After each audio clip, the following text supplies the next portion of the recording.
Yan, kain kami mga kabrother. Ulam namin, no? Laing. Gabi, ano? Kagabi pa yan. Ang dami. Hindi maubos, no? Guys lang ito utro. Ipapak ko nun ni Kuang gabi, eh. Ang gabi.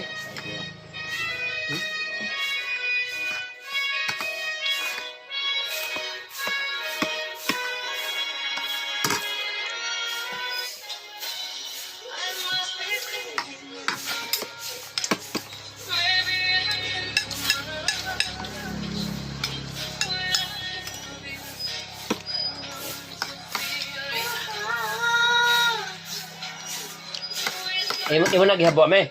Apa? Ay mo babat? Ang gipaw sa tong kapoy. Aw, aba ano to kay arong to? Ta lima dai ni.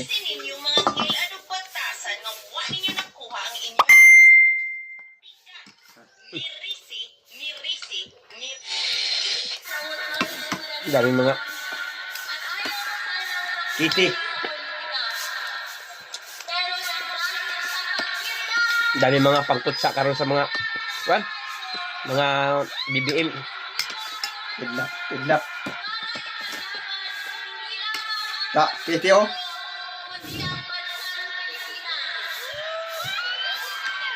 Ikaw? Pag may insakto ng edad yan, tatakbo na pagka-presidente. Ah. Oh, hindi pa kasi insakto edad, hindi bawal pa sa kanya. Sir. Ite. Ah. Mane pa ni mo congressman senador. Tradisyonal. Ah. Mayor, vice mayor.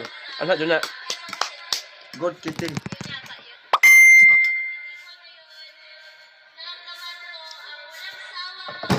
Tanda na ba yun? Tanda. Sino yan? Si Ite? Bata pa lagi na.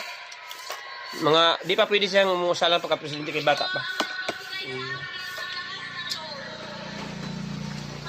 Sara po yun nga. Ang magkalaban nito si ano? Yung anak ni ni Marcos. Oo, punta to sa Ilocos. Oo.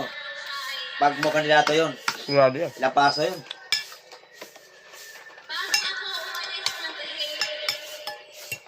Si Sara po lang ang dagang presidente. Hmm? Si Sara po lang, no? Grabe ha?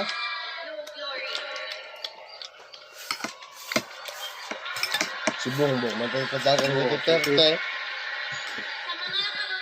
Si amigo mo sila. Pwede mo. Amigo si Duterte sa una si Bongbong. Dati. Ngayon, Wala na. kalaban na. Hindi na siya. Si BBM eh. Sipin mo ha, pinalibing pa yung tatay nila. Si Marcos, si Duterte ang nagpalibing.